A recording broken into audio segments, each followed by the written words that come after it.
One of the reasons that I've got absolutely no concerns about talking about retirement strategies openly is that I could give you all the information in the world, but I'd be missing a key ingredient: how that relates to you. Retirement planning is the most individual life event imaginable. It's going to be heavily dependent on the assets you have built up, your income requirements, what flavours of risk we have to manage, your family structure, and of course your dreams and your goals, to name just a few. Nobel Prize winner William Sharpe called retirement income the nastiest, hardest problem in finance. In this video, I want to explain some of the main things you need to be considering if you're heading towards retirement. I'm going to show you all the mistakes that can lead to running out of money in retirement and how to avoid them. So firstly, I am just going to say that you are not someone with guaranteed income such as state pensions, DB income or annuities in excess of your requirements, because if that is the case, then clearly running out of money isn't a concern for you. So the first one up is not considering inflation. In the world of finance, risk is everywhere, and we're constantly talking about it, and we dross on about whether you should be looking to avoid risk. Looking at an average couple over a 30-year retirement, assuming just a 3% inflation rate, the cost of living when they start compared to where they end in retirement could almost be 2.5 times higher. If you start with £1 in your pocket in retirement, by the end, due to inflation, you could have about 41p. For this reason, not having assets that will keep up with inflation over your retirement offers us certainty where your spending patterns will go. This is even more pressing now because here is where we are. At the bottom in this red line is the base rate, which is a decent proxy for interest rates that you can get on your cash. Now in the blue line, that is CPI inflation. And as we know at the time of recording, it's been recently recorded at 5.1%. So what this means in simple terms, that unless you have assets that already have inbuilt inflation protection, such as maybe an annuity, a DB scheme or your state pensions, you have to make sure you're investing in assets that can beat inflation over the long term. Okay, so the next dragon you have to slay in retirement is sequence risk.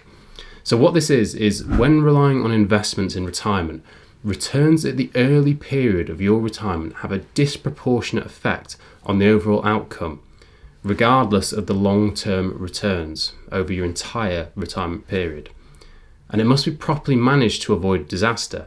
The research actually shows that the investment return in the first 10 years of retirement largely determines whether you're likely to run out of money over a typical 30-year period. So let's just have a look at a very simple example here. I'm going to assume a single person who has a £350,000 pension pot and is retiring at 60. Their charges are 1% all in, and they're going to get a 5% growth across their retirement on average. So for expenditure, I'm going to use a moderate assumption from the Retirement Living Standards, which says about £20,800 per year, increasing with inflation. Now let's see what happens when they get a 5% return across their retirement, but the first 3 years are poor performance and it picks up from there. So as you can see, they've received 5% across the entire retirement, but the first few years have been poor. Now let's see this again, same 5% overall return. And it is because you've got that downturn in the markets while you're withdrawing on the pot, and that is the key risk. Now there's many ways we can handle this when we're doing planning, like time segmentation, where we manage which assets in the portfolio to be drawn upon, so more liquid assets or cash can be used in the early parts. And the second possible option is to have a withdrawal framework, which allows you to adjust as you go in line with certain parameters. But maybe more on this in another video. Okay, so the next one is underestimating your longevity. So in retirement planning, the best way to think of this is probably survival probability. And this gives us the idea, the chance that you'll live to a certain age, because at the end of the day, that's what it's all about, isn't it? It's making sure that the money lasts long term. One thing to bear in mind is that the older you are, the higher your expected longevity is. And I'll say that again and show some graphics, because when you're, say, 35, you've got to recognise that there's a certain amount of people who will pass away early, and that affects the average. Now, you may fairly say, well, George, averages have no bearing on me. And to that, I would say you're absolutely right. In fact, we need to plan like you're going to live a much longer life expectancy than average. This may sound like a bit much, but hear me out.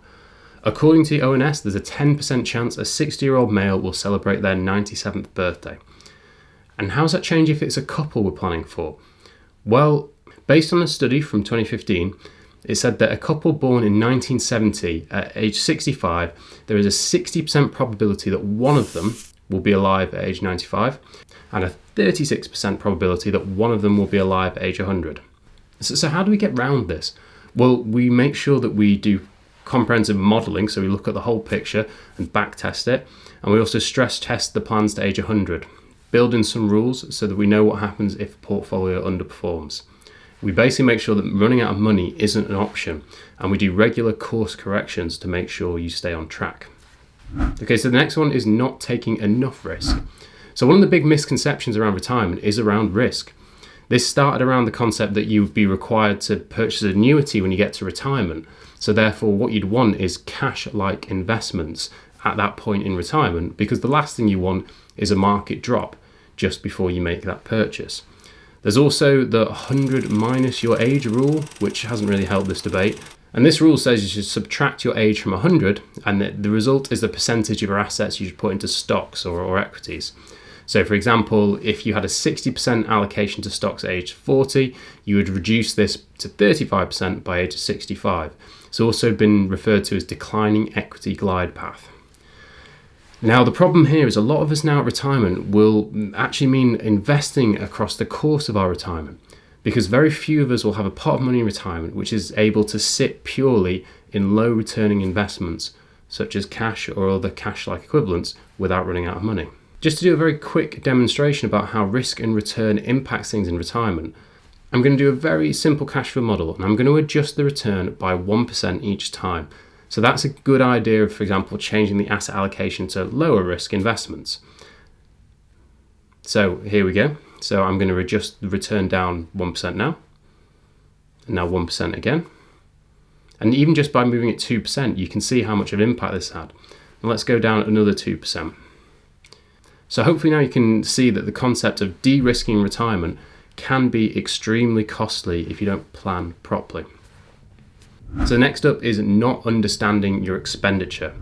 So as part of our retirement income strategy, we need to know what are all the levels of that we can pull to potentially make adjustments. And the key to that is understanding your expenditure. And we need to understand it in more detail than you might be used to. We can call it what it wants, but generally it means involving splitting your expenditure into 3 categories. The floor is your core expenditure. This is what you cannot do without.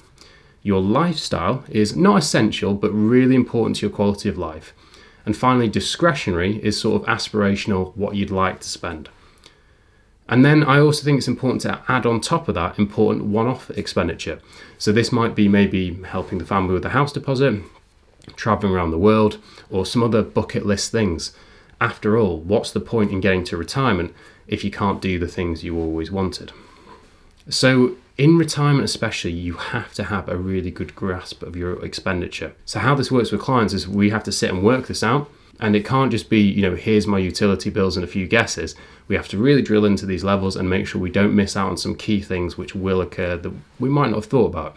Be dentist trips, birthday presents, one-off car repairs, football tickets, whatever. Everyone's different. But if we don't understand your expenditure, or worse, underestimate it, which is common, it's going to be very difficult to build a plan which is going to be true to life.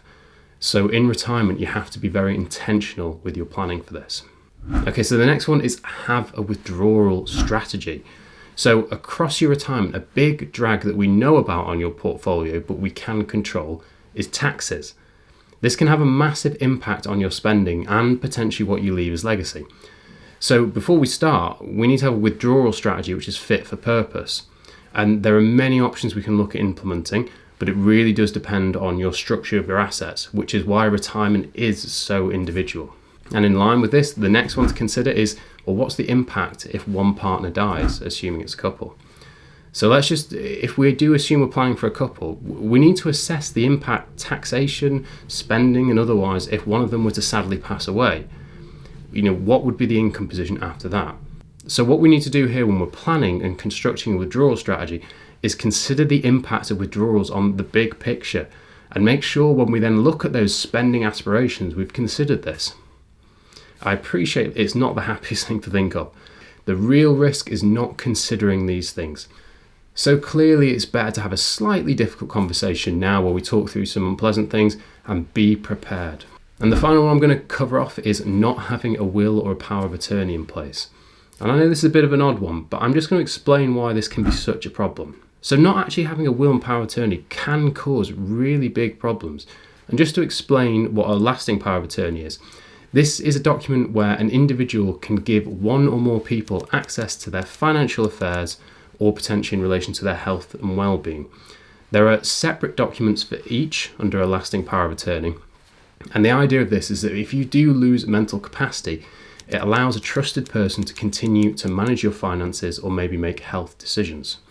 Once you've lost that capacity, you cannot put in a power of attorney and you have to go to the court of protection. Now, a typical assumption is just to think that a joint account will be a way of avoiding this issue. And the truth is, a joint account shouldn't be used on its own to replace a lasting power of attorney. The reason why is that guidance from the British Banking Association states that banks can use discretion to determine whether or not to temporarily freeze joint bank accounts so as to prevent any withdrawals from the account in the event that one of the account holders becomes mentally incapable. So if they ultimately apply their own discretion, you don't want to be caught on the wrong side of that. For exactly the same reason in relation to the wills, you also don't want to be in a position where you're under the rules of intestacy and the distribution of the estate is not in line with how you'd actually like to leave your assets to your family. So if I could summarize all of these into the number one thing, it's actually not planning in advance and not looking at this through all these angles.